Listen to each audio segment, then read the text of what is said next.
Hello, good morning. Welcome to the first session of the second day of the Kropotkin conference.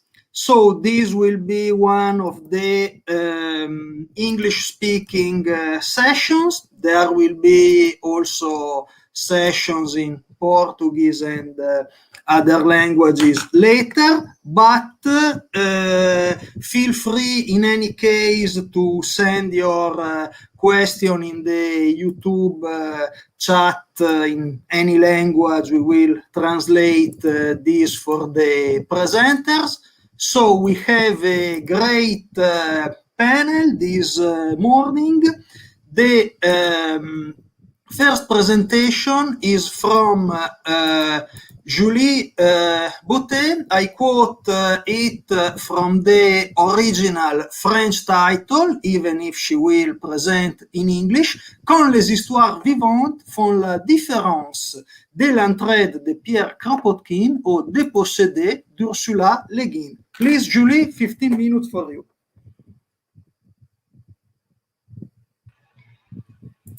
Okay, thank you very much. Can you see the PowerPoint? Yes. Yeah. Okay, so thank you very much for the organization. I will start this time.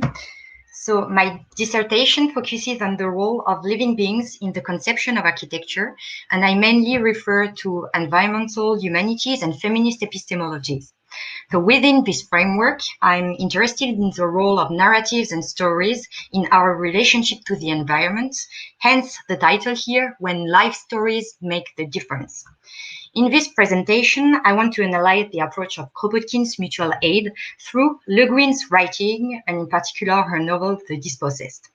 So Ursula Le Guin is an American feminist writer of science fiction and fantasy, and she has written numerous novels, but also poems, short stories, and essays. And by following her concept of life story, I want to show the methodological, epistemological, and political interest of putting into narrative a thought rooted in life. So I will first demonstrate how a thought emerging from the field like Kropotkin's allows to propose situated narratives.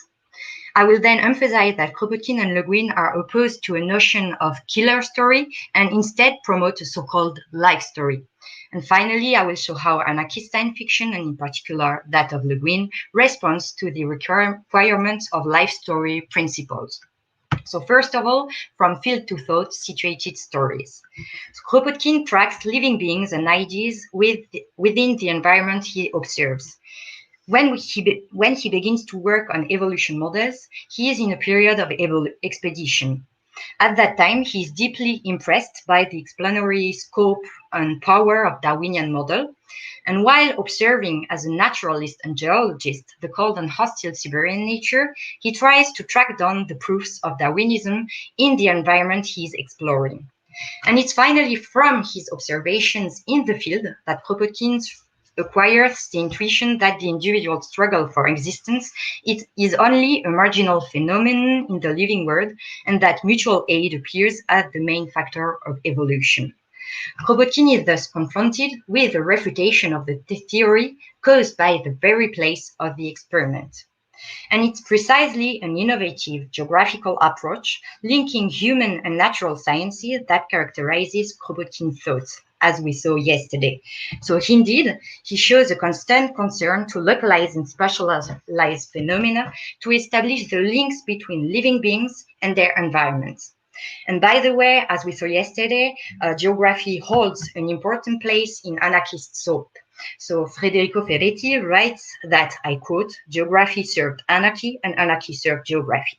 But anyway, in the mutual aid, Kropotkin uses multiple concrete examples. His scientific methodology, deductive but also especially inductive, is based on a back and forth between the diversity and the similarity of facts, which leads him to elaborate geographical typologies. He invites to leave laboratories and museums to go into the forest and the prairies, into the steppes and the mountains. And it is in this place you will find solidarity, support, help, mutual defenses. So he writes, I quote, wherever we go, we find the same sociable manners, the same spirit of solidarity. So the inflection of Darwin's thesis corresponds to Kropotkin's experience as a naturalist. Thus, as Guin points out, the relationship between ideology and interpretation of nature can sometimes be reversed.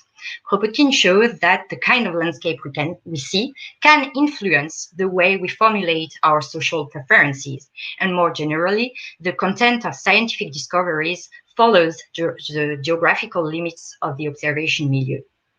His thinking is not only contextualized but also situated, like what feminist epistemologies advocate, and in particular, Haraway's situated knowledge is. So knowledge appears as the result of a specific and contingent embodiment and inaugurates plural perspectives on the world with several points of view. Kropotkin's geographical and critical practice seeks partial connections that reveal unexpected openings. His way of thinking emerges from the life world and opens up promising perspectives for the elaboration of a field philosophy, that is, a philosophy mixing investigation and speculation in order to explore new perspectives, which leads us to the second point, against the killer story towards the life story. So Kropotkin moves from an individual competition theory to a mutual aid theory.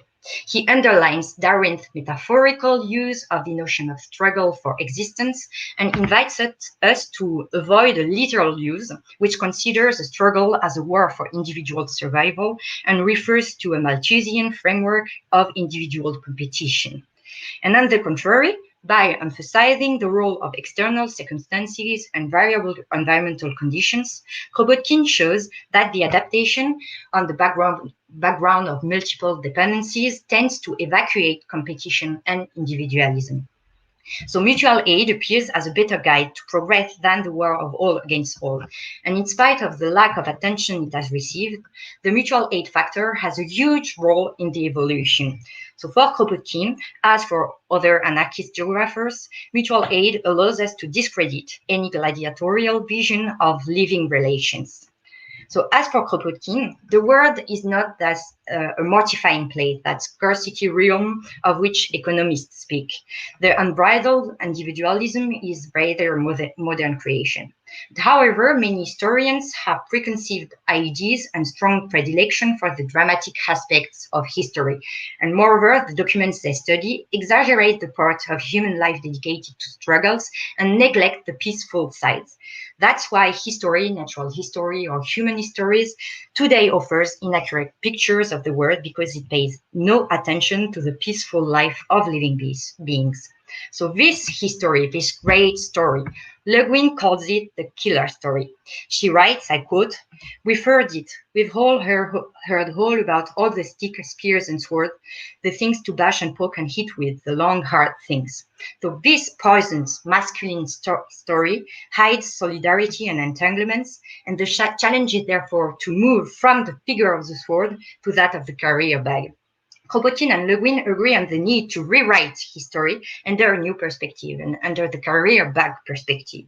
They both wish to propose a new history, new stories, life stories. And to do this, we need to be extremely attentive to the ordinary habit of mutual aid and fight against the organized oblivion of existences. And that's why Kropotkin writes, I quote, "To restore the real proportion between conflict and union, we are now bound to enter into a minute analysis of thousands of small facts and faint indications accidentally preserved in the relics of the past, to interpret them with the aid of comparative ethnology, and after having heard so much about what used to divide men, to reconstruct stone by stone the institutions which used to unite them."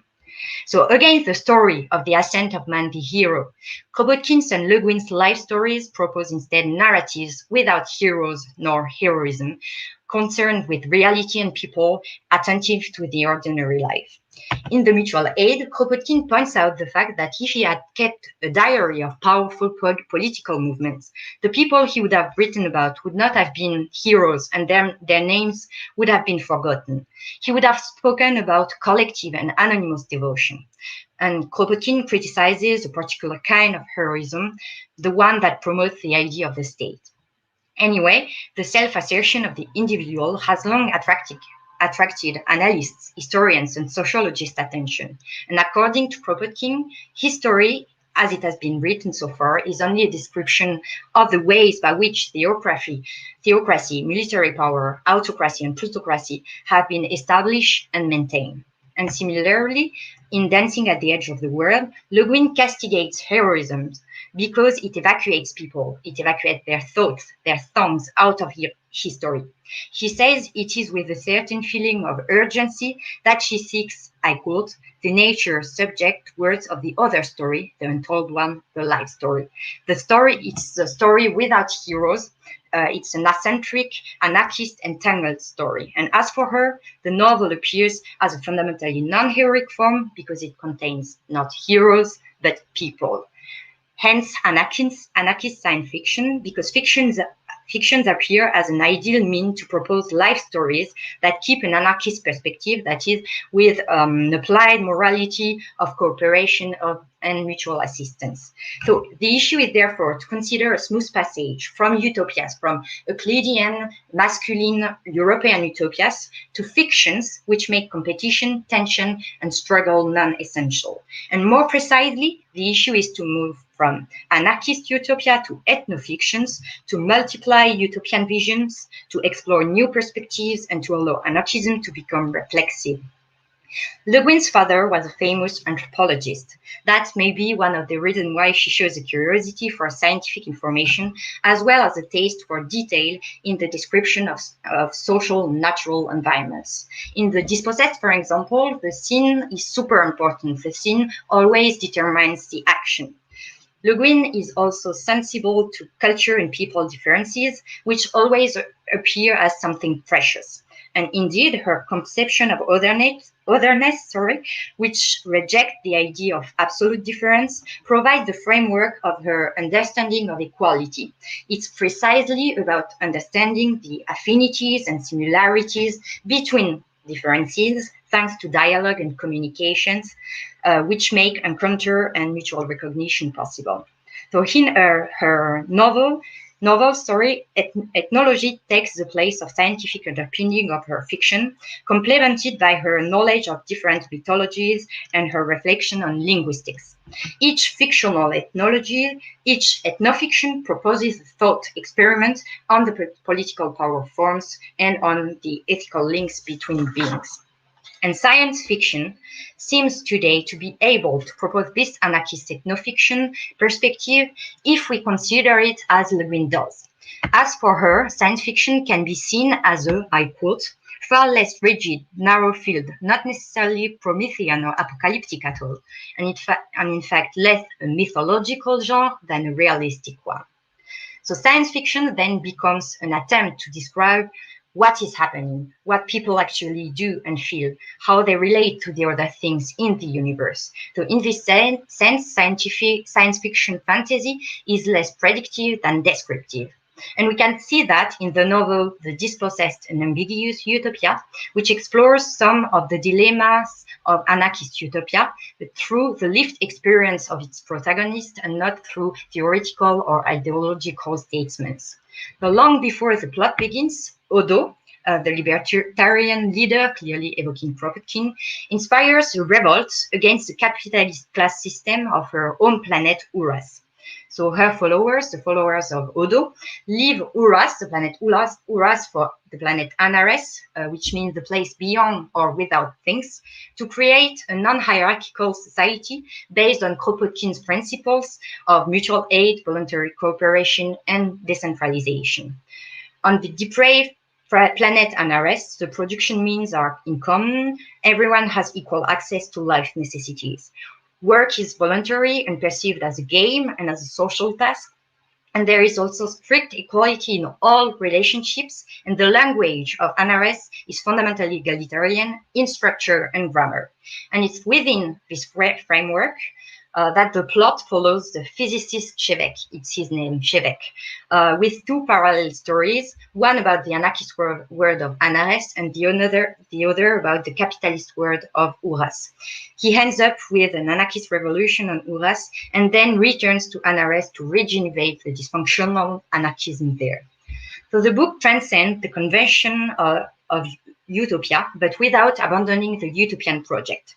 It appears an anarchist SF work in the sense of science fiction, scientific facts, and speculative fabulation.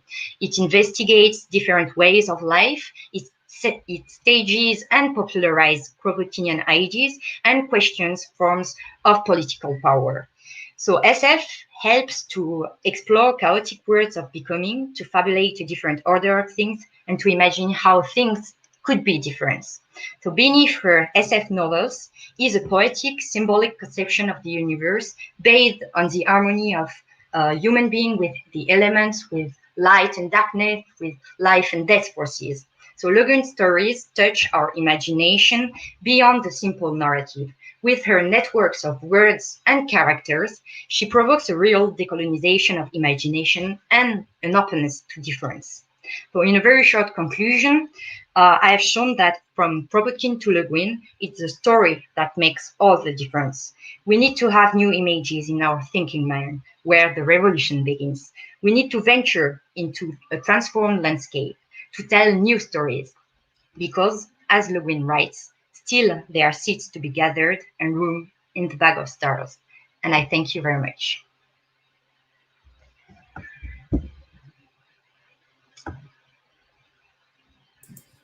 Thank you very much, Julie. So just to remind that it is possible from now sending questions to the YouTube chat.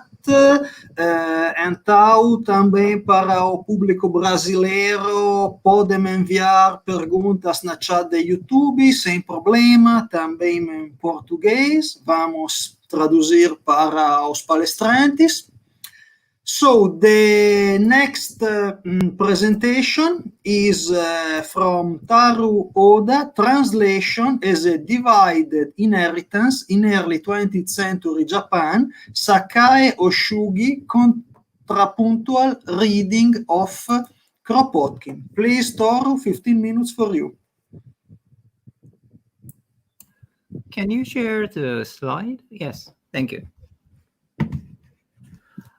So I would like to thank all the organizers who have made this conference possible in this precarious time.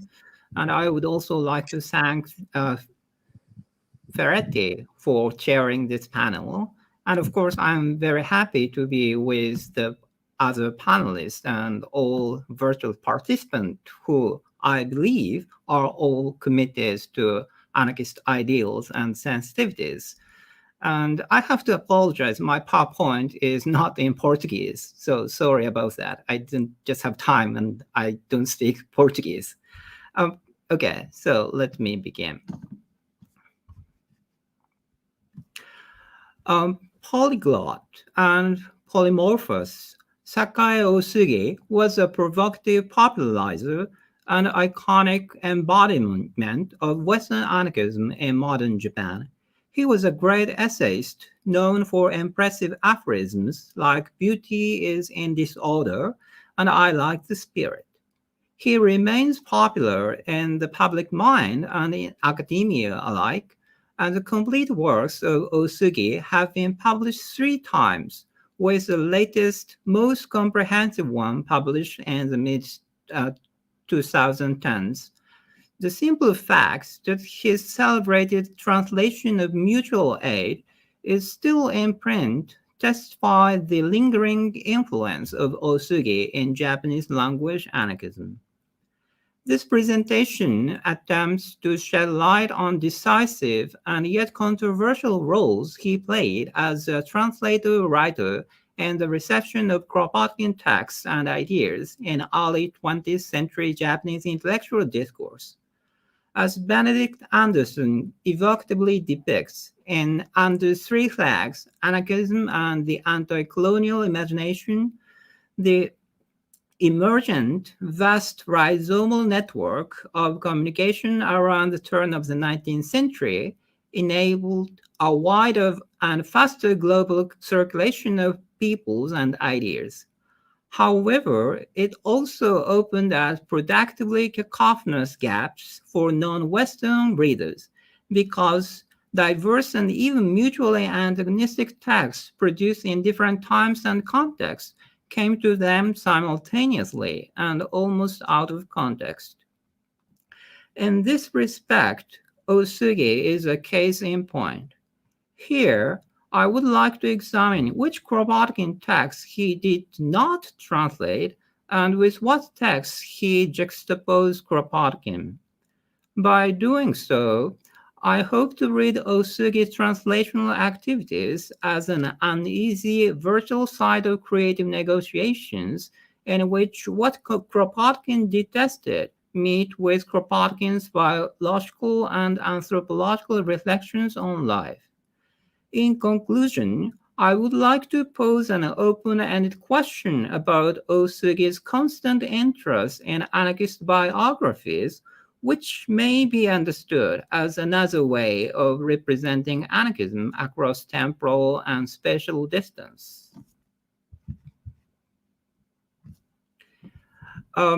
Before that, it may be useful to present a brief biographical sketch of Ōsugi.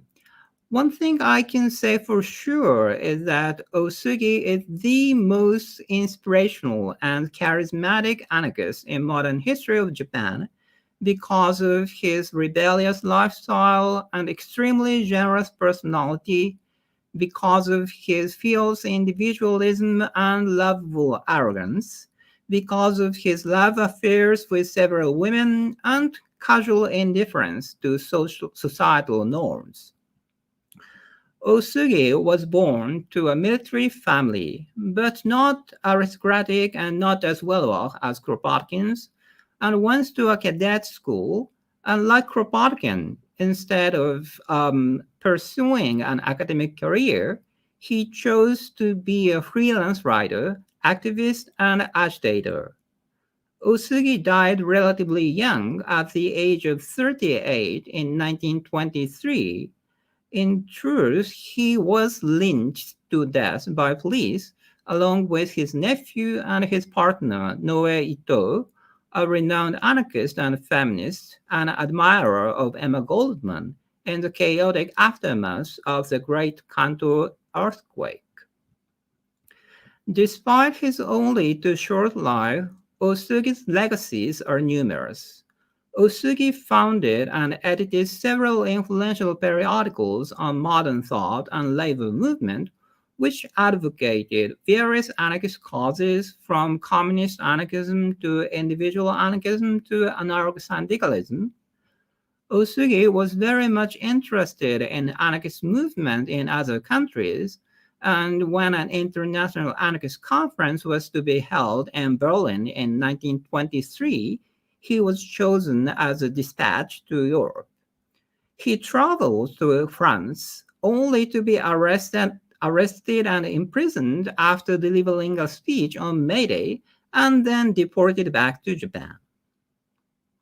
One of the reasons why he was capable of doing this wide range of activities is that he was an amazing polyglot. He decided to study one language every time he was imprisoned, and he did exactly that. He was supposedly fluent in French and English and should have been able to read Italian and German, and even some Russian. He was Esperantisto too, and in 1906, he opened the first Esperanto school in Japan. However, strangely, it appears he was not quite interested in Asian languages. And he was a skillful translator.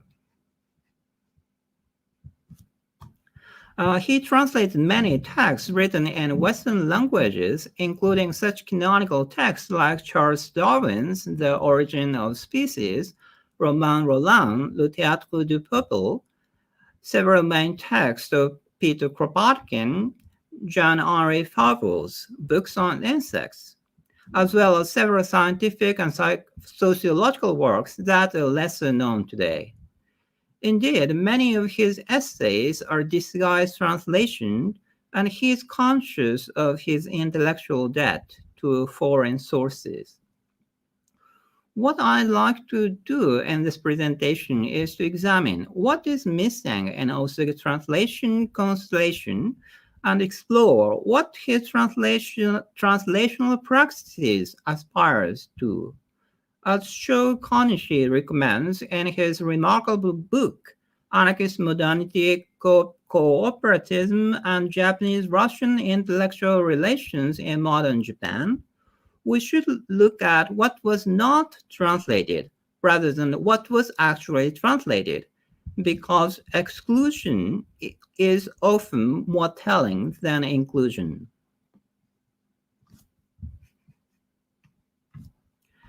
So let us briefly look at the complete works of Kropotkin published from 1928 to 1930, which is about 5 years after Ōsugi's death. And here's the photo of the volumes I have.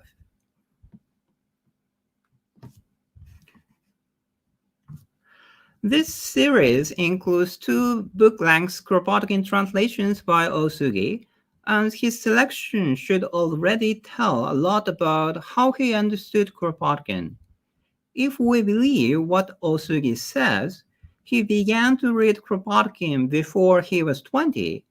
More precisely, it's in 1907 when he was imprisoned.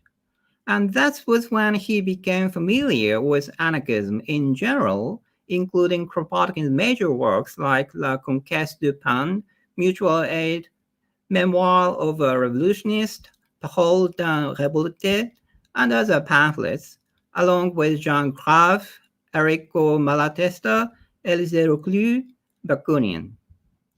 Ōsugi would publish one of his first Kropotkin translations, An Appeal to the Young, in the same year. Ōsugi says, for years he remained fascinated with Kropotkin texts, so much so that he read them 6 times, 7 times until he almost learned them by heart. But he stopped merely admiring Kropotkin at 27 and instead devoted himself to studying sociology and biology, distancing himself from anarchist texts as much as possible. And then he jokingly continues that he forgot almost everything Kropotkin wrote and lost his books too, because some books were damaged by fire and water, others were not returned or even stolen. This hyperbolic is typical of Ōsugi because Kropotkin resurfaces his writing again and again. But it's true that he needed some detours to come back to Kropotkin and fully appreciate his scientific method and cosmology.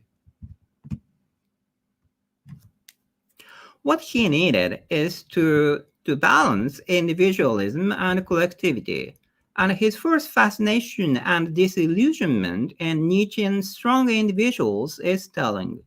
He sought for a conceptual bridge that harmoniously and non-coercively unite individuals into society, and that breakthrough came when he realized that it would be necessary to change the minimum units that constitute individual from something solid to something flowing, from individual organisms to tiny cells.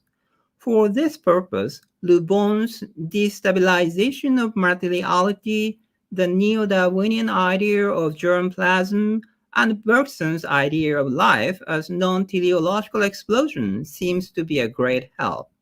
Although Ōsugi does not fully embrace Bergson's intuitive thinking and remains loyal to Kropotkin's flexible, open-ended cosmological positivism. Let me conclude my presentation by recapping my point. So, precisely what is excluded in Ōsugi's interpretation of Kropotkin? It's Kropotkin's historical and economic works.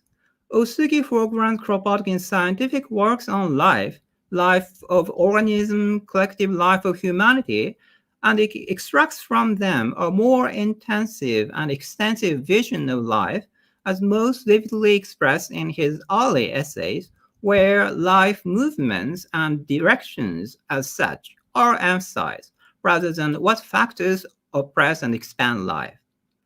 What are the implications of this emphasis and omission?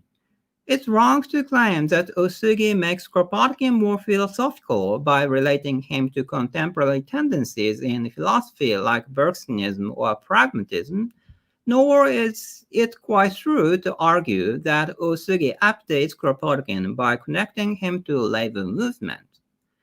In order to answer this question, we have to consider why Ōsugi was so fascinated with Kropotkin's lived experience and emotional motivations, even more than Kropotkin's ideas themselves. In General Introduction to Kropotkin's Study, Ōsugi claims that Kropotkin's memoirs is central to understanding the Russian anarchist.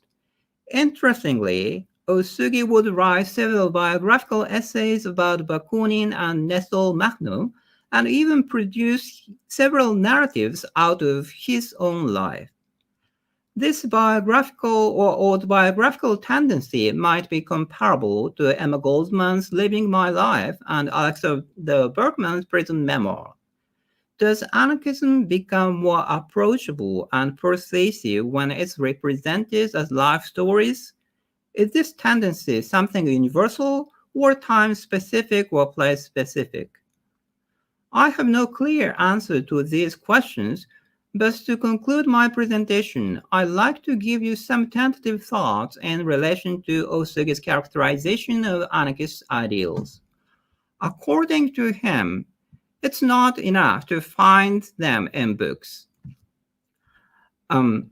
You have to find them in your own life and make them yours. And this process of self-discovery or self-creation is fundamental. In 1916, he declares that my translational knowledge and thought has become mine and come to be alive in myself thanks to the observation of facts of my surroundings as well as those closest to me. A similar idea that what he borrowed came to life is expressed in a few different texts written at around the same time, where Ōsugi began to affirm more and more strongly his trust in workers' inherent intelligence. Like Jacques Rancière does in La Maître Ignorant, Ōsugi tries to discern a non-hierarchical, non-coercive model of mutual learning and teaching in workers, which is why he is committed to anarcho-syndicalism. It is not a problem at all that workers arrive at the truth intellectuals have known for years. What you have realized for yourself could be more valuable, more meaningful, even if it turns out to be an exact copy of the original. As you know, Jorge Luis Borges beautifully explores this paradox in Pierre Menal's Autour del Quixote, and this is, I believe, what the late David Graeber meant when he reminded us that anarchist thought is rarely ascribed to individual thinkers. We talk about mutual aid, but that's unusual to call it a Kropotkinian idea, because such a proprietarian monopoly of ideas and practices is so alien to anarchism. Anarchism is less an invention than an articulation and renovation of what have existed and been practiced somewhere in this world, and its narratives of one's lived experience, Ōsugi may argue, that best persuades us to understand anarchism and live it through, alone and together. Thank you. Thank you very much, Toru. So, next presenter is Christopher Coquard, who is talking about three never before translated text from Peter Kropotkin. So we are still in the field of translation and transcultural reception. So please, Christopher, 15 minutes for you. Yeah, thank you. I'm just going to set my timer here. Okay, so you can see my screen. That's good. I doubt I will be 15 minutes. Should be a little less. I've been working for quite a while now on three Kropotkin texts that have never been translated before. One of them are the diaries that he kept when he was in Siberia. between 1862 and 1867. This was just when he finished his time at the cadets and decided to go to Siberia, which surprised everyone. And he spent 5 years there, a lot of scientific research, but met all kinds of interesting people. And it was then afterwards that he returned to Petersburg and then to Europe, where he was first introduced to anarchism. So this is I like to see them as the motorcycle diaries for Che Guevara. These are the Siberian diaries for Kropotkin, but they served a similar kind of purpose. The book should be out very soon. I'm all finished my part of it. Now it's just in the final editing part. The link to it is there. It will be released, as I said, quite soon. We decided to call it The Curious One because that was the one element that everybody was always surprised. Kropotkin, when he would come to a village and people knew him, they would say, "Oh, here comes the curious one," because he had questions about everything. The amount of things that people had, the wheat, the price of things, how things were being distributed throughout Siberia, the prison system as well. That's really the one key, I think, to Kropotkin's whole life, was that he was an extremely curious person. He wanted answers, and he was very, scientific in his approach. So those familiar with his books, The Great French Revolution or The Conquest of Bread, Fields, Factories, and Workshops, a collection of articles, but it's always mutual aid. It's always the same principle where he documents everything in ethics too. That was the one really fundamental part of it that came up there. Yeah. So this one is going to be available, as I said, shortly. And it kind of documents the time that he was there. It wasn't easy to translate. I had it translated by Alexandra Agranovich, and I kind of worked with her to try to make it as readable as possible, because of course diaries are not really meant to be shared. They're more personal in nature, so it's quite an interesting part of his life. The other, the second project that I'm currently working on right now with Joey Alloy, he is in the United States, a philosopher, and the two of us are working on the second volume of ethics. That's something that we're doing right now. Kropotkin called it the essence or substance of morality, and that was going to be the second volume. Of course, ethics itself, the first volume, wasn't actually completed, and so the second volume was even less completed, but it was compiled in Russian. We have those Russian texts, and was written in Russian, French, and English. So Joey and I are going through them and trying to clarify some of the Kropotkin's own contribution to the science of ethics. And so this has become my one main project now that we're working on. It's quite complicated trying to get a hold of these documents, etc., but we're working on it. And basically, Kropotkin, his ethics would really ground the well-being of humanity in science and in evolutionary biology.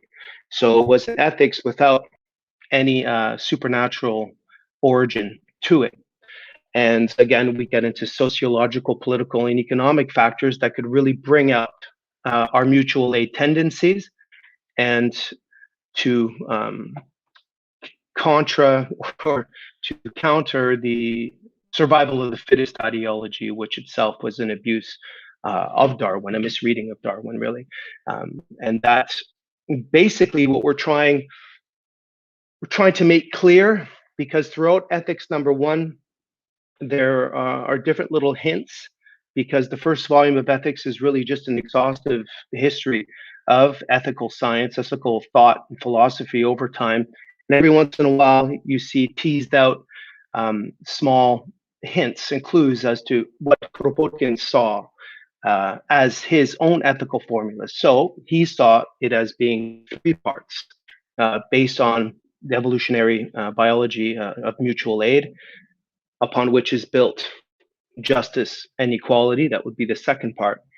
And the third part here is the one that we're trying really to get a grasp on. And I have Joey that I'm working with, but friends of mine and colleagues in Russia as well, trying to understand this morality proper. And this, I suppose, would be the pinnacle of ethical and moral conceptions.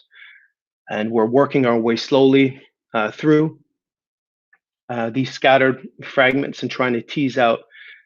Ideally, we would not only publish what Kropotkin had prepared, but additionally a more exhaustive, clarifying work in terms of what exactly did Kropotkin want to contribute to the world of ethical science, which again is kind of scattered here and there. And try to understand these stages and perhaps add some things to them, provide a critical perspective on them as well, once we've really kind of understood exactly. Because Kropotkin always, had written, the science of ethics is something which never ends. Every generation needs to update and change it, and it has to be able to adapt. I mean, just here we have people in Brazil, I'm in Canada, France, or Japan, India, wherever you are. Their ethics has to have that flexibility. The third project that I put at the bottom of my list here are 2 volumes of letters that he exchanged with his brother Alexander between 1857 and 1871. Sadly, Alexander killed himself in 1890. He was exiled to Siberia. It sent his family out. He died. Tragic. And Kropotkin's daughter, born afterward, is Alexandra. Alexandra. They were very close. And these letters come back to the diaries. The curious one, these two just talked about everything. Science, philosophy, poetry, music. They had a really, really strong connection that Kropotkin himself talks about in the memoirs. So I'm gonna maybe try to fraction these out. I'm gonna focus perhaps on the first letters between 1862 and 1867 to complement the diaries, maybe add a couple of things there, and then look at the later ones later, right towards when around 1871 Kropotkin was introduced to anarchism, etc., and became the person that we all now know. Those are the 3 main projects. So the first one is done. Ethics I'm still working on, and this one is kind of slidden to the back. And there's one final project related to Kropotkin. So Kropotkin had, this is his friend Marie Goldsmith out of Paris. And let me just check my time here. Okay. She's, they communicated, again, a lot of letters compiled in a Confino book, really quite thick. She was his, political and scientific friend, a real forgotten hero in terms of anarchist women. So everybody knows Marie Goldsmith. Emma Goldman. But Marie Goldsmith, not a lot of people know who she was.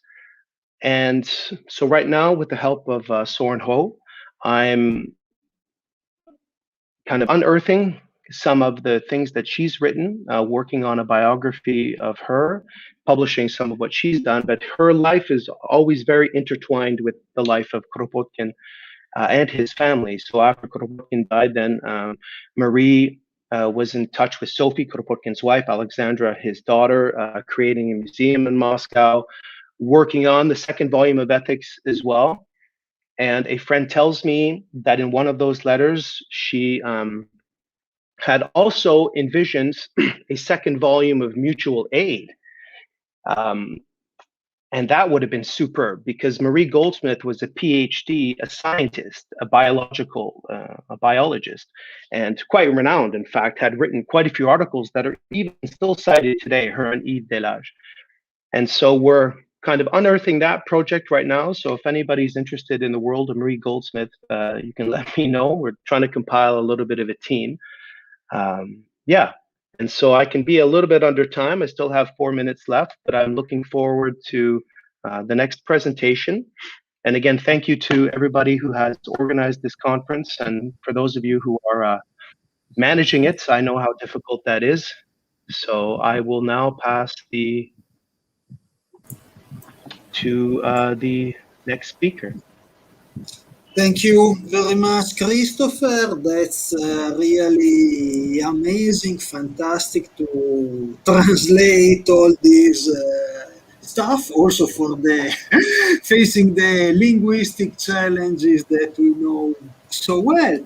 Okay, so next presenter, hoping that I can pronounce rightly your name. You can please correct me. Saptadeepa Banerjee, from collectivist anarchism to anarcho-communism, Kropotkin and the language of libertarian socialism.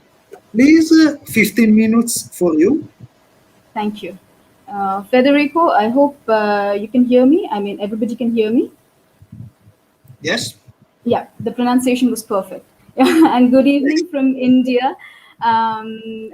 Thank you very much for having me here. And my talk today is entitled From Collectivist Anarchism to Anarcho-Communism, Kropotkin and the Language of Libertarian Socialism. So from the domain of translations, I think now there's going to be this move to the domain of history. And I am a student of history. So what I basically intend to do through my presentation here today is basically explore the ideological linkages that were there between Bakunin's collectivist anarchism and that of Kropotkin's anarchist communism. Anarchist communism as a very coherent body of thought. I mean, a very distinct current of anarchism that evolved as a result of the different debates and discussions that were taking place within the First International, the International Working Men's Association, that came into being in the year 1864 and was constituted for achieving the unity and solidarity of the working men and their emancipation. Now, the IWMA is very important because both Bakunin and Kropotkin were associated with it, though Kropotkin was actually associated with the Anti-Authoritarian International and the Jura Federation after the split that took place within the First International in 1872. Bakunin's entry into the First International happened in the year 1869 with the Basel Congress, and he established his and confirmed his stand as a collectivist over there.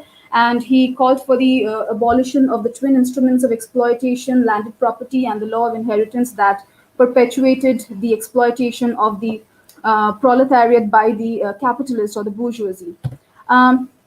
For Bakunin, revolution and anarchist social organization essentially entailed the demolition of authoritarian institutions at the onset of the revolution, and together with that, also creating something new in its place, and workers who would be organized into trade unions or trade associations, who would conduct general strikes, raise strike funds, and he called for the establishment of an organization in the post-revolutionary period based on the principles of federalism and collectivism.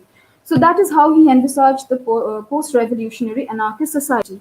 Now, it was at around this time that there was this significant ideological split that took place between the advocates of state communism and that of collectivism within the International at around 1869 when the Basel Congress was taking place. And we find that there was also the formation of the Eurasian Federation in 1871, and the members of the Jura Federation were essentially adherents of the collectivist anarchist ideas of Bakunin. And at around this time, the supposed polemical conflict was also taking place between Marx and Bakunin that eventually led to the expulsion of both Bakunin and Guin from the International, and it resulted in the split in the International and formation of the Anti-Authoritarian International. And the first Congress was held in the year 1873. Now, the first James Guillaume, disciple of Bakunin, very categorically clarified the position of the collectivist anarchists within the First International at around this time. So he stated that he underscored the distinctiveness of Bakunin's collectivist anarchism in order to differentiate it from the mutualism of Proudhon. And he said that Bakunin emphasized on the socialization of wealth. We find that all of these ideas were very much there in his ideas on social organization, which he authored in 1874. And what he emphatically stated was that Bakunin did not clearly state the method of distribution or collective produce or wealth, leaving it to be decided by the producers' associations themselves. So this was one very significant point that the anarchist communists would later clarify with regard to their stand within the International in order to define their own position vis-a-vis that of the state socialists. Now, what we find is that Guillaume also stated that there would be a situation wherein the produce would be in abundance, and there would not it would not be required to distribute the produce based on the principle from each according to his ability to each according to his labor, but from each according to his ability to each according to his needs. So Guillaume was actually trying to establish this link between Bakunin's collectivist anarchism and that of anarchist communism as a result of these ongoing debates that were taking place within the Anti-Authoritarian International and the Jura Federation. Now, there were a number of these congresses that were taking place within the Anti-Authoritarian International at around this time, dealing with a number of issues like collectivism, workers' autonomy, federalism, socialism, also the concepts of workers' state, or that of the very notion of anarchy and what it essentially entailed, whether it denoted something like disorder or chaos, or whether it essentially denoted a no-government form of socialism. So by 1876, the Bakuninists had already begun to identify themselves as anarchists, and we find that at the Bern Congress of 1876, Colóquio and Enrico Malatesta, because the Italian sections were the first to actually adopt the anarchist communist position, and we find a significant shift that was taking place from Bakunin's collectivism to anarchist communism through these discussions that were taking place. Now, Kropotkin came to be associated with the international working class movement in the year 1872 when he visited Zurich, and he got in touch with the Bakuninists, and he was very much influenced by the libertarian socialist ideas of Bakunin. And we find that, as Roger Baldwin, he points out that Kropotkin was very much influenced by the moral personality of Bakunin rather than his ideas. Now, we find that with regard to the economic ideas of Bakunin, or what kind of a post-revolutionary organization Bakunin envisaged, Kropotkin stated, and I quote him, that Bakunin was at heart a communist, but in common with his federalist comrades of the International, and as a concession to the antagonism of to communism that the authoritarian communists had inspired in France, he described himself as a collectivist anarchist. But of course, he was not a collectivist in the sense of Vidal or Piotr or of their modern followers who simply aim at state capitalism. So what we find is that he was also trying to associate Bakunin with a form of communism that was essentially anti-statist in nature. Now, within the Jura Federation and the Anti-Authoritarian International, where we find that the emergence of the anarchist movement actually took place, we find that there were these two distinct groups that were there. So one was the collectivist anarchists, and the other was the anarchist communists. And we find that the collectivists, on one hand, were trying to kind of bring together two concepts, as in they were trying to create some kind of a synthesis, as Daniel Gerahi mentions, that a synthesis between a commune and a syndicate. But they were not really entirely syndicalists, even at around this point of time. What we find is that at around 1879 and 80, the two concepts of anarchy and communism came to be blended within the Anti-Authoritarian International and the Jura Federation. So in this regard, the Congress of the Jura Federation in 1880 is very significant. And we find that these ideas, Colóquio, Enrico Malatesta, and Kropotkin, they were stating that it is possible to fuse these two concepts, and communism itself is very much compatible with anarchism.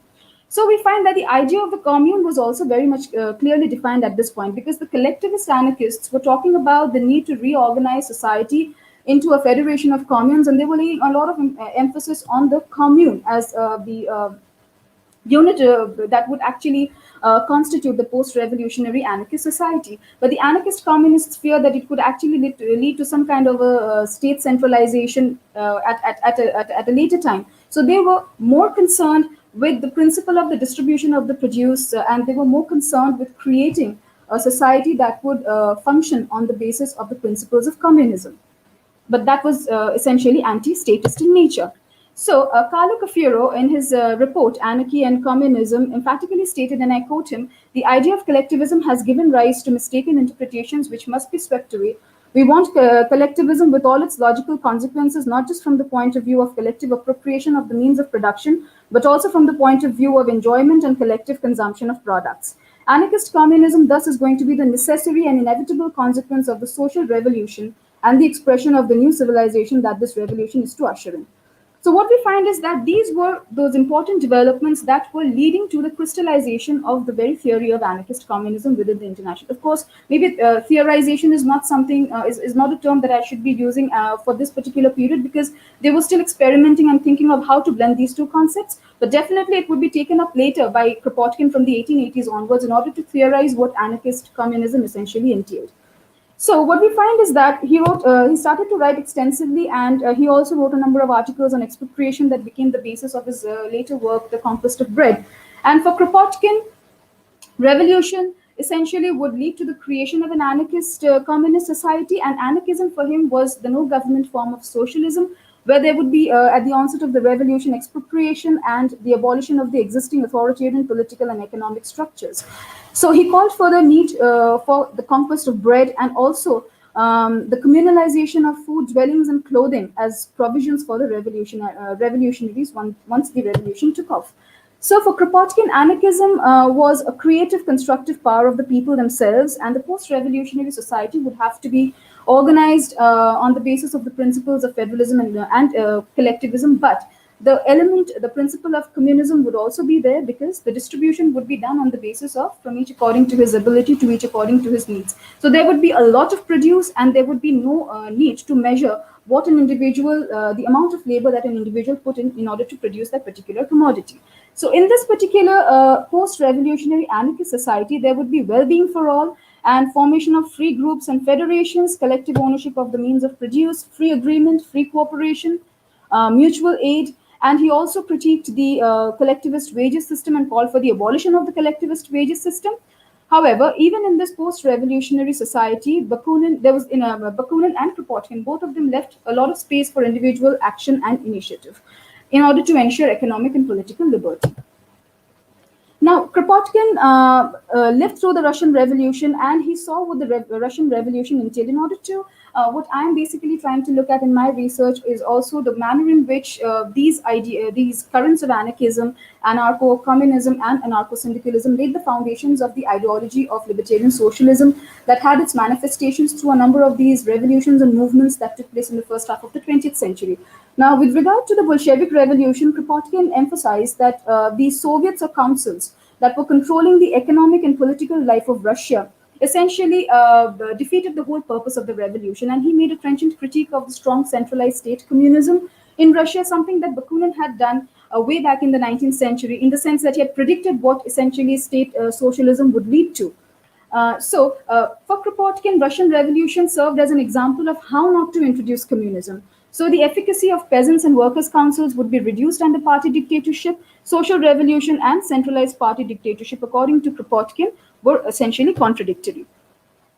So with regard to Russia and Spain, what we see is that during the course of the Bolshevik Revolution and also during the course of the Spanish Civil War of 1936, we find that there was a resurface of Bakunin's and Kropotkin's critique of the Marxist revolutionary agenda, especially in the Russian context, where there was a critique of the centralizing tendencies of the Bolshevik state done by the anarcho-communists and the anarcho-syndicalists, and they were coming up with libertarian alternatives.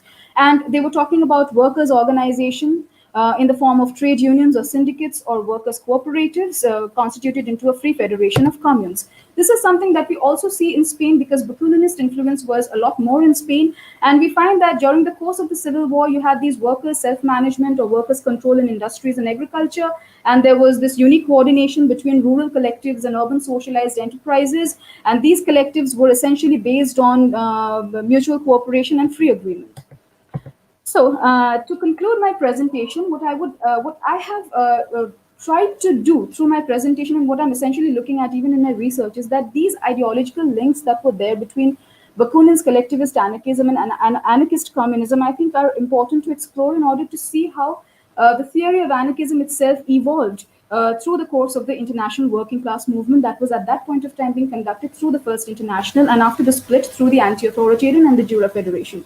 So we find that I think that theorization of anarchist communism that Kropotkin came to do a little later was essentially an evolved form of collectivist anarchism that was taking shape within the International at the time, at that point of time. So modifications and ideological connections are essentially linked to varied interpretations of ideas and meanings that these varied ideas generate over a long period of time. So anarchist communism essentially, I think, was a continuation of the collectivist anarchist tradition, but in an entirely different garb. And the very idea of communism itself was also defined, clarified, and it was essentially a further development of the Bakuninist position of Marxism itself, because they were concerned with the whole idea of having a revolution wherein, and also creating a post-revolutionary society where there would be no element of centralization.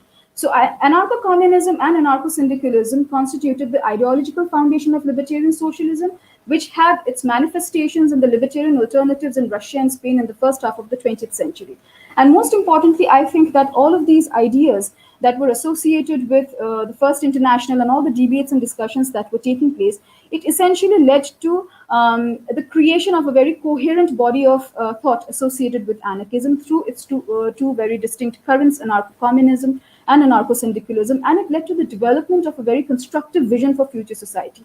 I think this element of constructivism is also very important in order to sort of visualize or see anarchy, the very concept of anarchy, which was again debated as to whether the term could be used within the International or not. I think this very element of constructivism is something that makes the anarchist thought of both Bakunin and Kropotkin very unique. Thank you very much.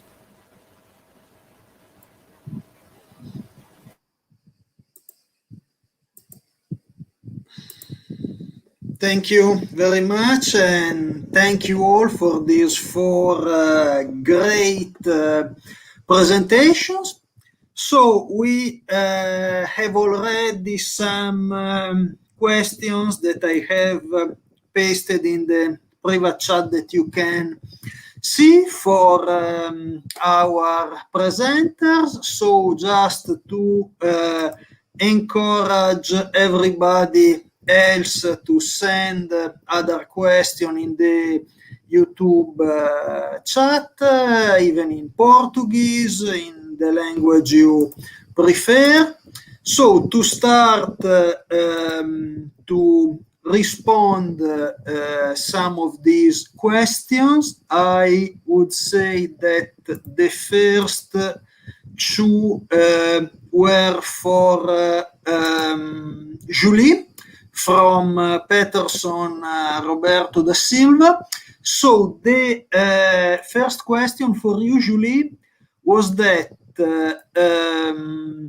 your presentation seems to connect with interpreting one's life story, example, the Christian eternal soul, a fixed identity versus not clinging to a name and essence. Their names would have been forgotten. So basically, I think it is related to the issue of naming and identifying a life story. Yes, yeah. Thank you very much for the remarks. And the next question also, I will answer both of them. It's not really full answers, but just ideas I have. So I said that Kropotkin wrote that the names of the heroes of the revolution would have been forgotten because it's typically for criticizing the heroism in the conception of history. So it was the heroic name that would have been forgotten. But I think in Kropotkin, but more in Le Guin, there is really this question of name, but not as to find a fixed identity, as you said in the chat, but to find a real relational ontology, to find the relations. So what is a non-heroic name which fits into a relational ontology? And it's interesting because in Le Guin's novels, you have a lot of lots of reflections about names and languages. For example, she in Dancing at the end of the World, she's thinking about the mother tongue versus the father tongue, and in Earthy, it's the novel's Earthy, you have really a reflection on the names, because the Witchers are looking for the names of things, but it's relational names. It's a name within the environment, a typical name, and not a fixed identity. And I see with this theme a relation with what Val Plumwood, an ecofeminist philosopher, Val Plumwood speak about deep naming, especially in her essays, in her article, which is called Decolonizing the Relationship with Nature. And she's speaking about deep naming about the Aborigines people, but it's names which are entangled within the environment. It's names which are connected to the land stories. So it's always, names are not connected to fixed identity, but with stories in the environment. So it's really the difference. It's not connected to an essence or an identity, but to stories, which is not fixed, but in motion, movement. And in the second remark you made in the chat, you were talking about the topic about the gender and the sexuality, and we talked about that yesterday with Sarah Richter, exactly.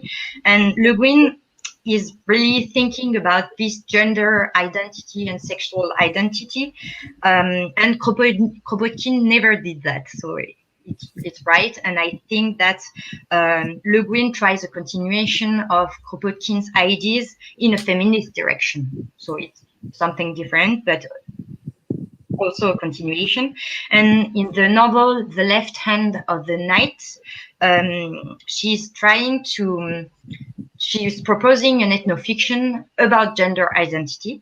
And I would just want to mention an essay she wrote about these novels.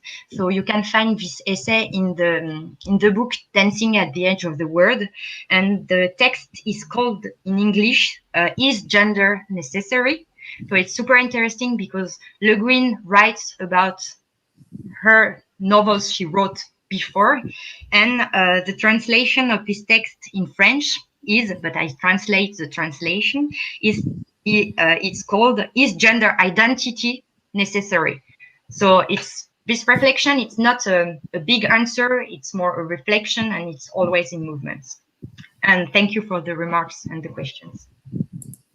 Thank you very much, Julie. So we have a couple of questions also for Christopher.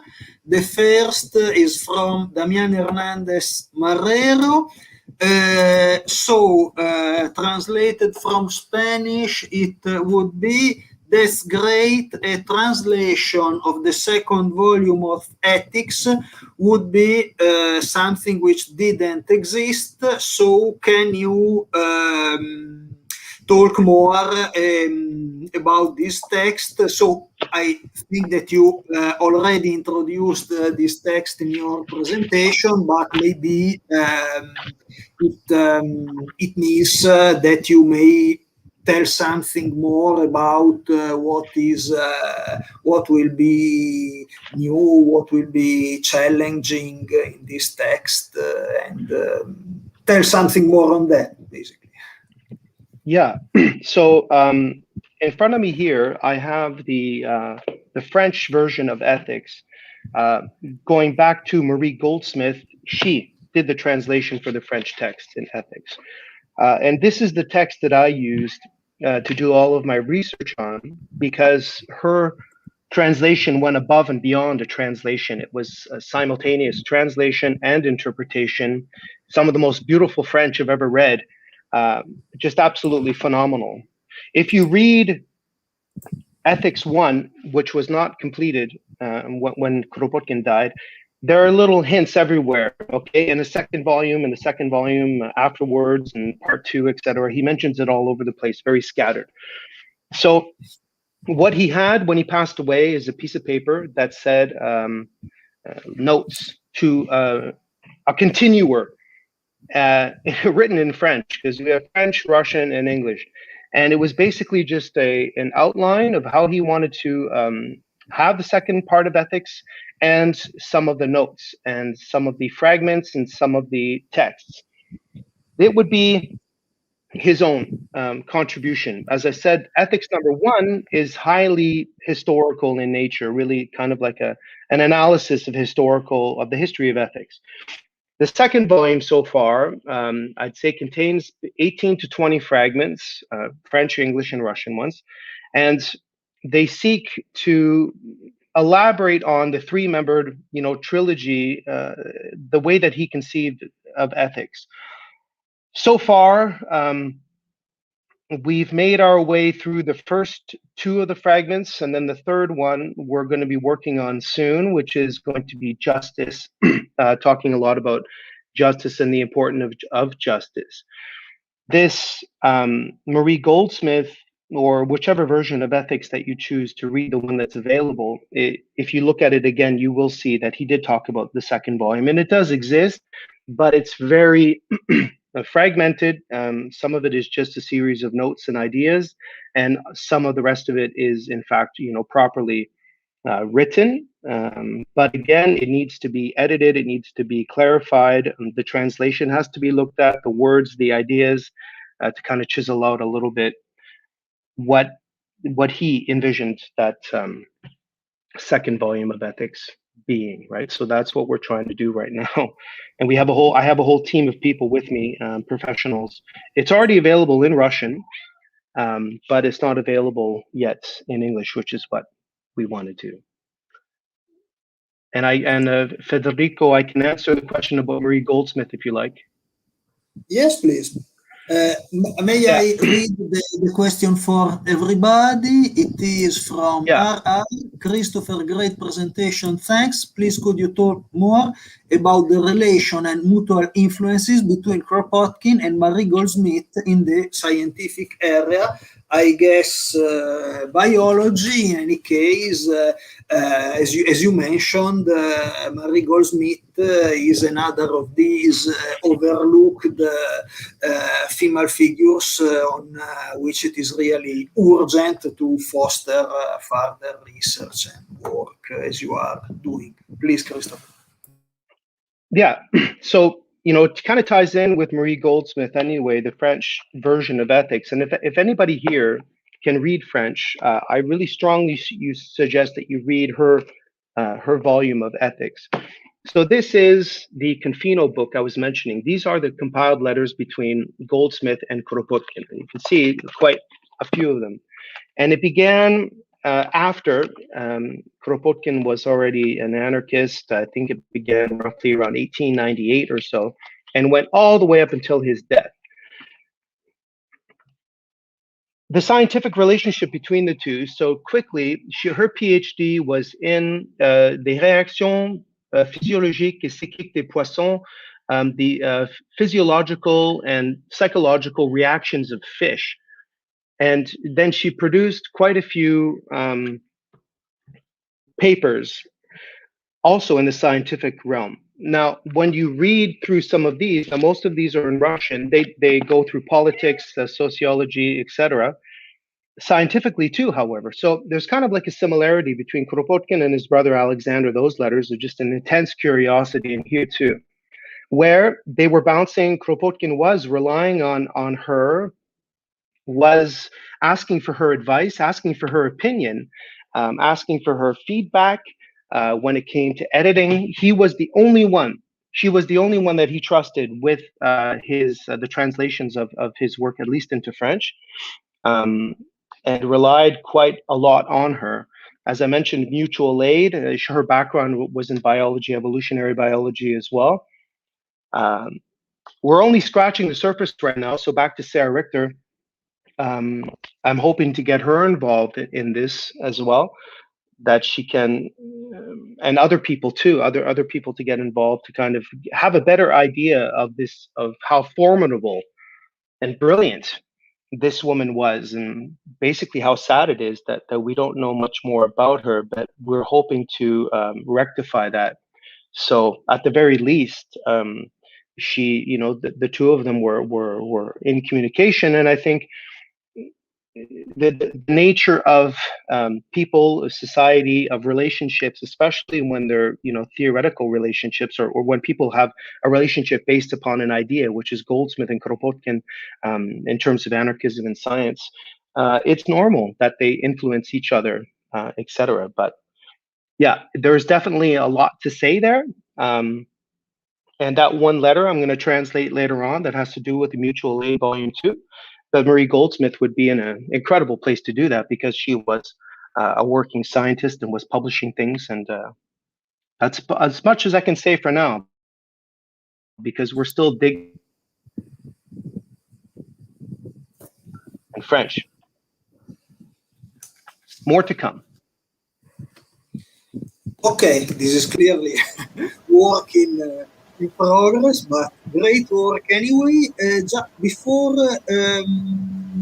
going to the question for other presenters, Christopher, there is just a clarification requested again by Damian, who is asking if is it not actually a second volume or ethics, but is it something like a compilation of texts that are unknown about moral?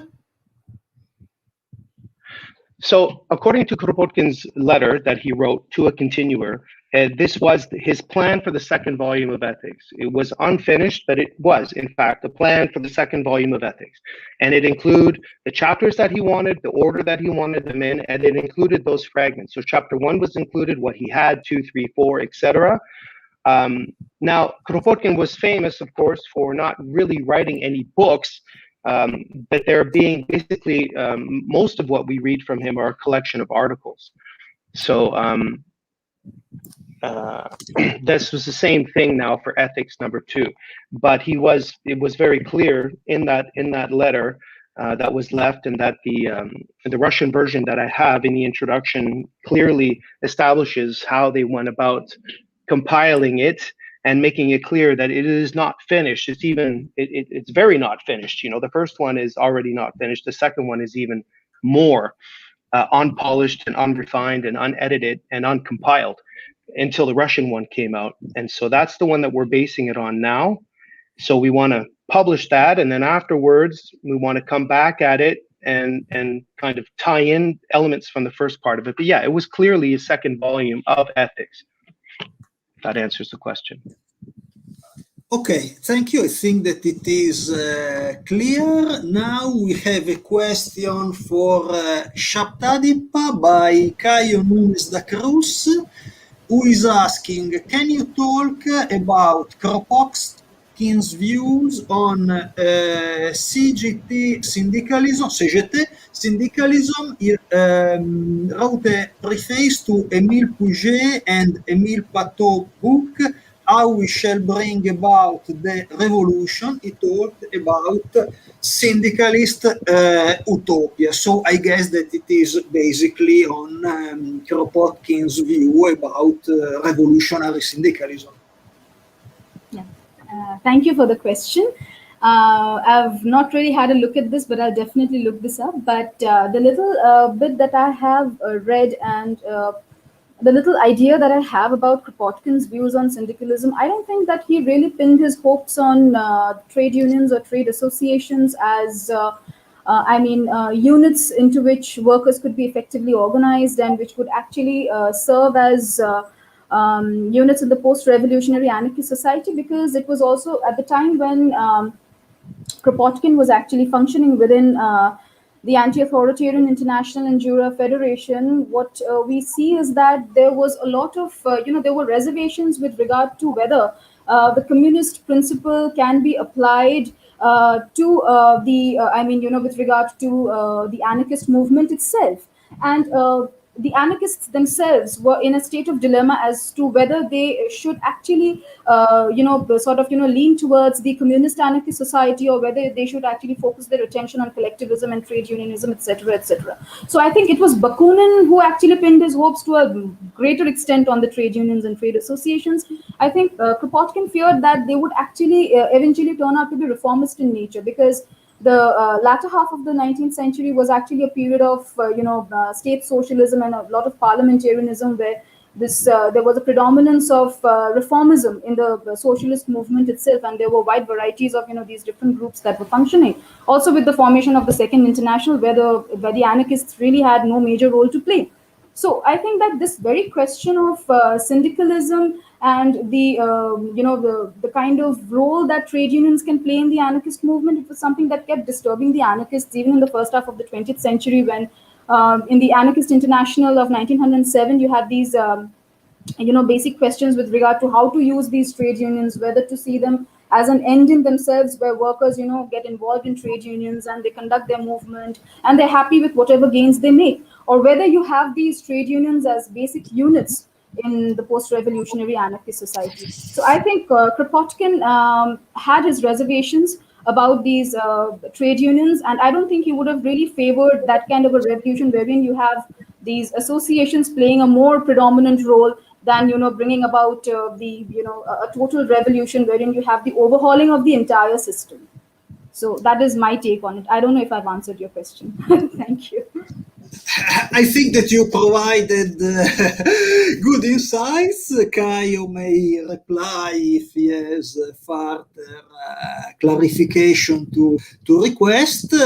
In any case, I think that it is a very, the relation between these big figures like Bakunin and Kropotkin and revolutionary syndicalism before and anarcho-syndicalism later are complex, and there are other presentations in the next sessions dealing with that, because clearly the legacy of these figures is still today claimed with a certain strength, also by unions and anarcho-syndicalist organizations. In any case, we have now a question for Toru, again by Caio Nunes da Cruz. So, can you talk about the relation of socialism and Christianity in workers' movement that time in Japan? How do Japanese anarchists see this relation? Thank you for the question. And to be honest, I'm not knowledgeable enough to answer this question in a proper way, but I'm checking some books that I have around me. And yes, I kind of remember some socialists, they're Christian and they traveled to the US and kind of exposed to socialist ideas there. So in the modern period of Japan, to be Christian is one possible way to go abroad.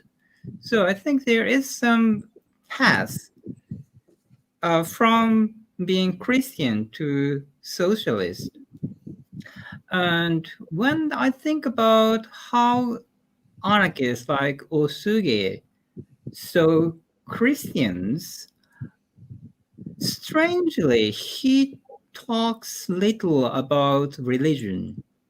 At least as far as I remember, he doesn't talk much about not just Christianity, but any other religions. So I think that's how Japanese anarchism functioned in relation to what kind of institutions. Because when I think about like Emma Goldman, she talks a lot about criticizing Christianity and the church, and in the same way she criticizes the state. But in Ōsugi, there is no such religious critique. And Yes, I don't know why. So this question was a big surprise, but this is definitely I should think more about. So thank you for your comment and question. Okay, thank you very much. I think it is interesting because also the relation between anarchism and anti-clericalism depends on different cultures and is not clearly the same in Europe or in Latin America or in Japan and other non-European countries. Okay, just Federico? Yeah. Could I just add one little thing on the topic of Christianity and Kropotkin? Sure. So I did a presentation a few weeks ago about the Doukhobors, and Kropotkin was with Leo Tolstoy. Tolstoy is kind of this weird Christian socialist. I don't know what he was, but Tolstoy, and with Kropotkin's help, had a group of Christian Doukhobors from Russia that were being persecuted and had them move here to Canada in the Plains area, and was quite involved with helping them settle here. So that a kind of relationship Kropotkin had also with other, kind of Christian groups seems a little bit odd, but they were anti-state, they were pacifists, and just work hard. They were hard workers, farmers.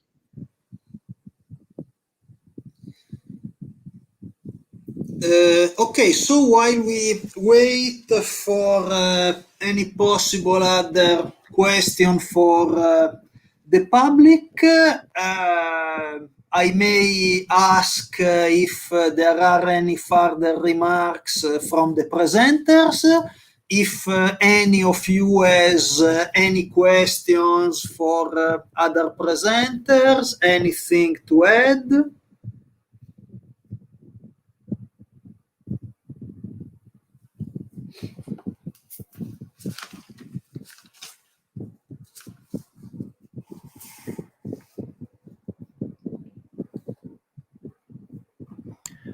So can I ask a question to Christopher? It kind of overlaps the questions some participant asked, but I was just so fascinated to hear there is the second volume of ethics, but I'm just curious how that book had the second volume, or how the second volume continues to the first volume, because my impression of the first volume of ethics is kind of strange collection of essays, and the first few essays are much more kind of structured and well argued, and it's a real kind of continuation of mutual aid. But in the second half, it's kind of not so interesting retelling of Western philosophy. And somewhere I read Kropotkin didn't have many books he needed, so he had to rely on a kind of small amount of books he had. So that's kind of one of the reasons why the second half of the ethics is not as strong compared to other texts by Kropotkin.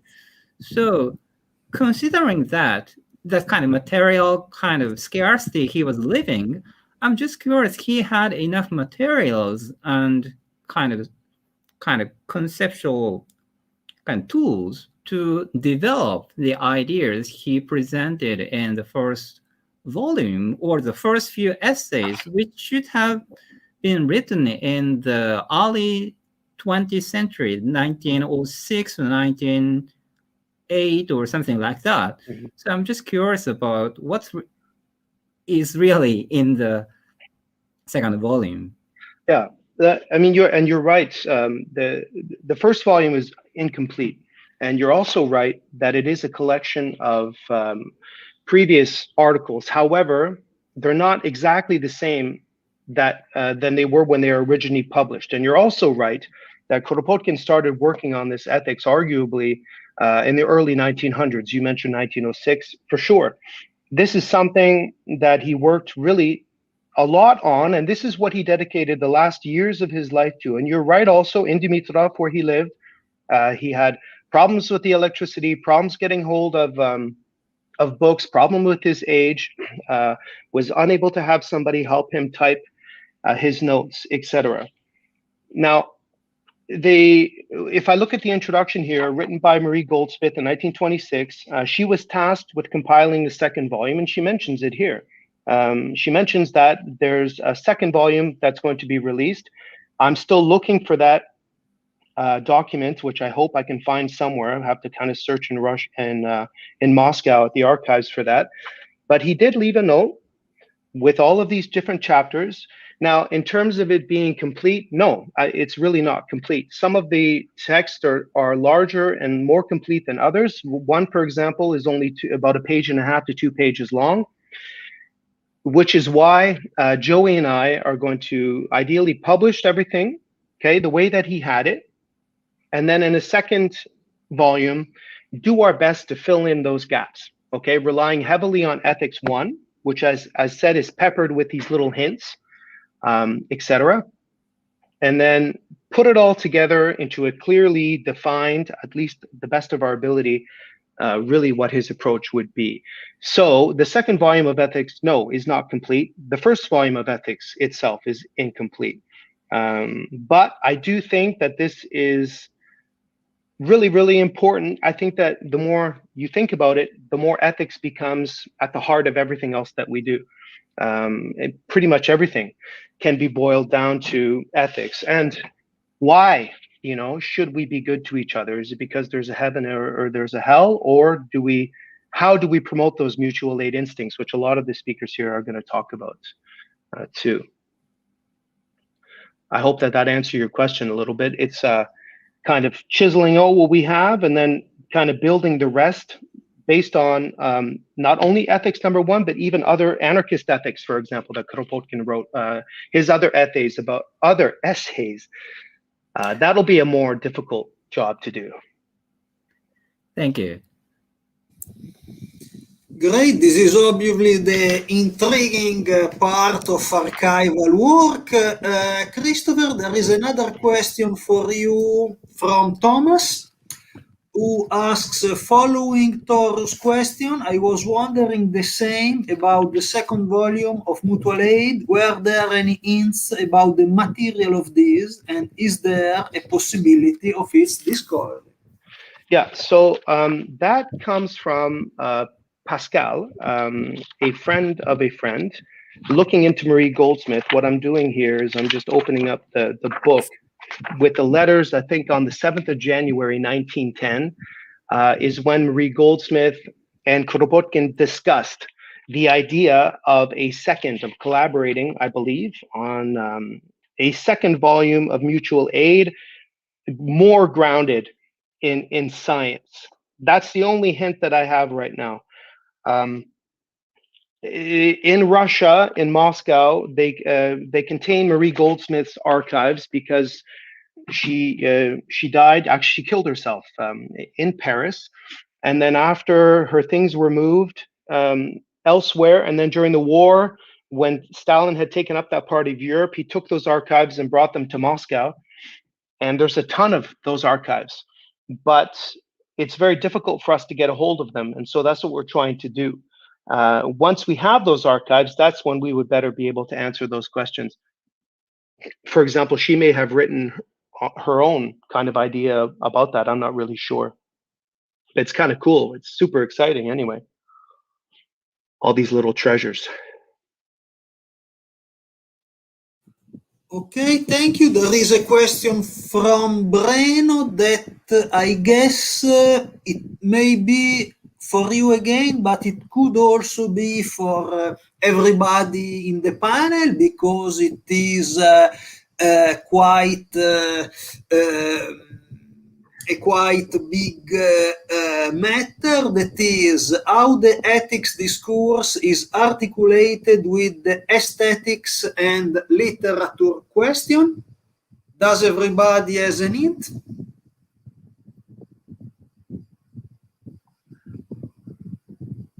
I'm not sure I understand the question.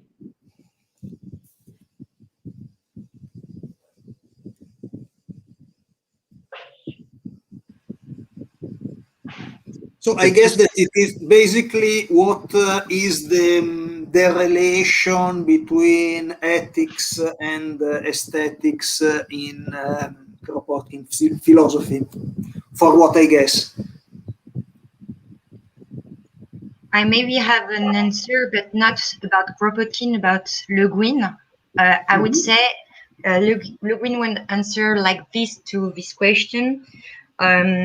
It's ethics. It's about recognizing the difference between beings, human beings, and all living beings, and how you can recognize the difference, recognize the otherness of the other.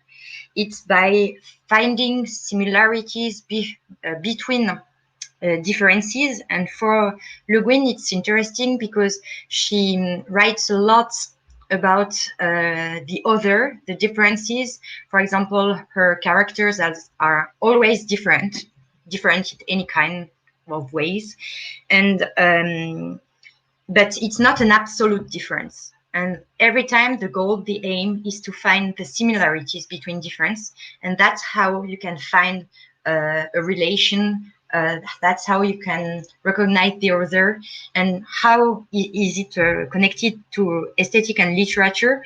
For Le Guin, it's through dialogue and communication. And with dialogue and communication between different things, different people, you will have this recognition, you will have this ethic relation.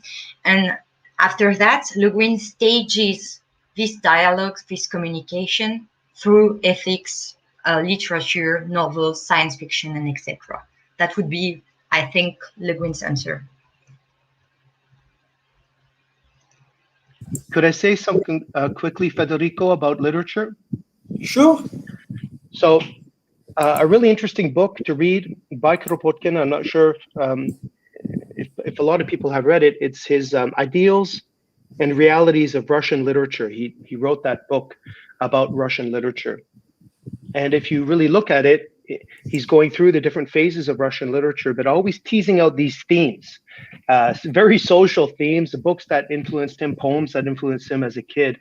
And I think perhaps that, you can see there's ethics and ethical issues in those literary texts that he analyzed. It's an interesting book to read. Yeah, indeed. Any other points from the panel? Any other? I have just a quick answer to that question, the relation between ethics and aesthetics and literature question, at least kind of my take on it. What came to mind is Kropotkin talks about teaching folklores to children in What Geography Ought to Be and some other essays about reformulation of elementary education. So I think he sees some relation between ethics and literature. Well, what kind of stories, what kind of imaginations we should have. So he doesn't really talk about which texts or which stories, but I think he clearly suggests if you want to learn some noble acts, why you have to look at Greek and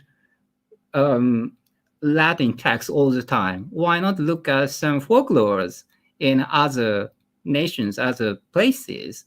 And that kind of learning of other kind of myths, other folklores should kind of bring you closer to other ways of thinking. So I think it's not really the relation between ethics and aesthetics, but I think there is some functions such kind of stories should play in kind of structuring our imagination and the way we think about or way we kind of act with other people.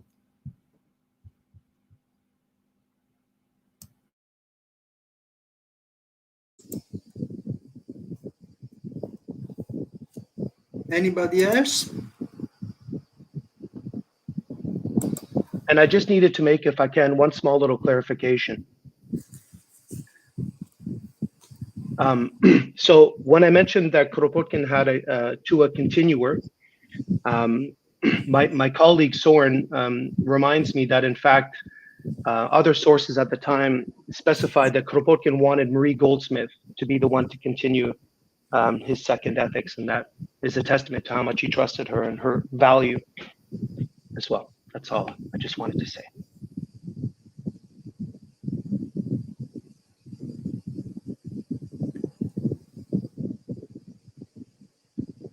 Okay, to resume on the discourse of culture and literary genre, I would have a further question for Julie.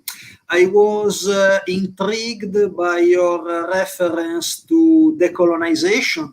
So, given that I am a geographer, and in my field, especially the history of geography and the history of mapping, the concept of utopia is clearly often addressed for its European colonial origins. So can you tell something more on what are the challenges now that there are huge debates on decolonization and decoloniality for decolonizing utopia?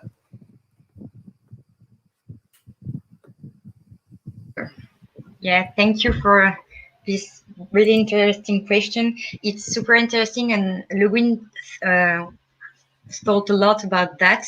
And I would say there is a lot of perspectives you can change, or a lot of challenges. But when you asked the question, I have some things in mind. So, for example, Le Guin is a lot talking about the geometry of the space. And she's a lot criticizing the Euclidean way of seeing the space. And when she says that, when she writes that, I'm always thinking about what Plume would say in Decolonizing the Relationship with Nature, because both of the writers, of the philosophers, so Le Guin and Plume, they try to criticize the way of conceiving the land as a surface you can exploit, and they both link that to the Euclidean geometrical way of seeing the land. So that's where the stories are important, because with stories you can go away from the geometrical view of life, and from the classical perspective of seeing the land, and to partitioned it. So that's the first thing, the way of seeing the space, the way of seeing lands. And for utopias, and especially in science fiction, Le Guin emphasizes the need of changing the way of seeing technology. So, for example, Le Guin loves technology. She loves partial things with other living beings out on other planets, and with a lot of technologies. But she loves putting into her novels broken technologies. And she says, where the technology is broken, that's where it's interesting. And broken technology, it's also interesting because it's, again, the heroism of technology, again, the progress of technology, but you have still technology inside, so it's still a reflection on technology. And the last thing I was thinking about, it was about the conception of the other, of otherness. And here you can, in geography, but in humanities in general, it's interesting to have a transdisciplinary thought. And I think Le Guin is doing that by putting ethnology in her literature, and by finding that with ethnology, she's looking she's looking for the differences and for the similarities between differences. So that's the way I think she tries to keep the utopian project.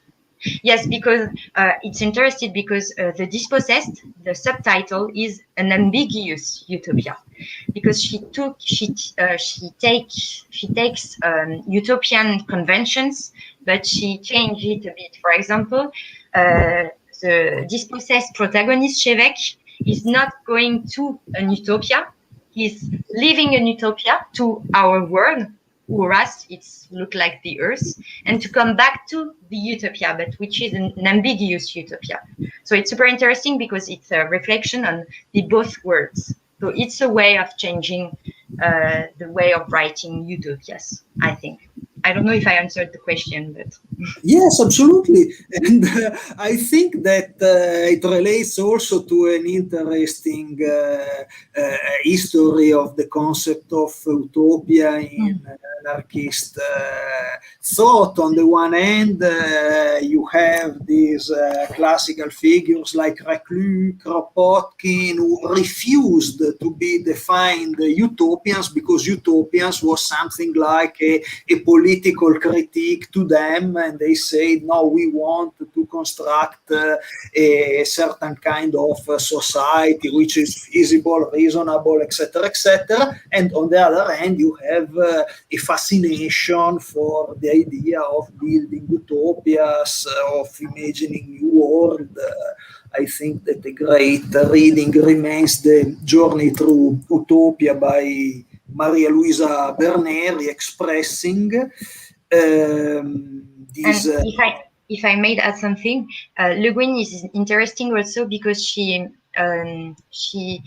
breaks the clear distinction between utopia and dystopia, and it's also a way for changing the way of how we see utopias. Yeah, absolutely. Okay, thank you very much. Any other comments from the panel, from the public, from anybody?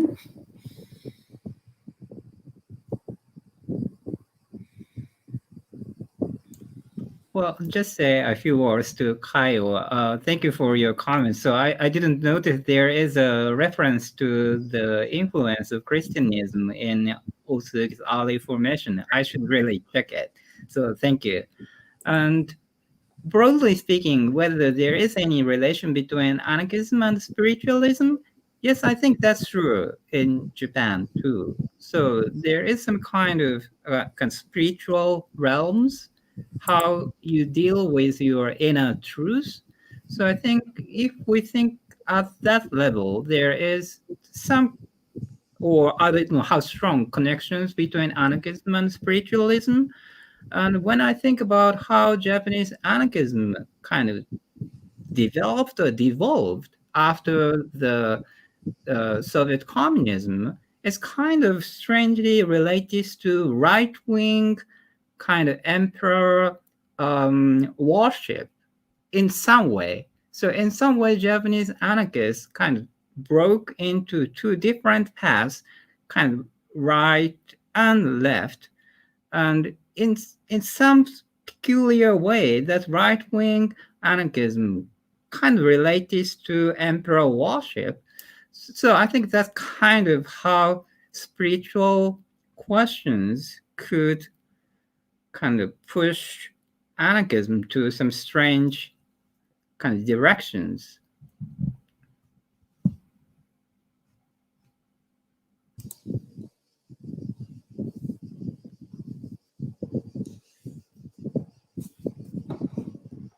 Any other questions, comments?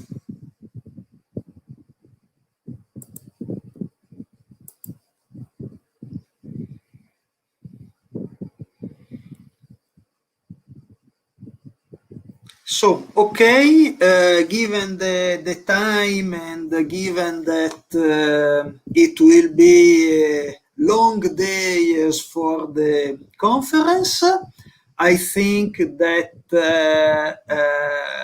I can greatly acknowledge all the presenters for their fantastic speeches and the public for their stimulating questions. And so in little more than half an hour, there will be another session. You can find the link at the official program of the conference. So thank you all again, and see you later maybe. Thank you, Federico. Thank you so much. Thank you, everybody. Thank you all for organizing this. It's fantastic. Yes. Keep up the good work. Thank you. Thank you. Thank you. Thank you. Bye, everybody.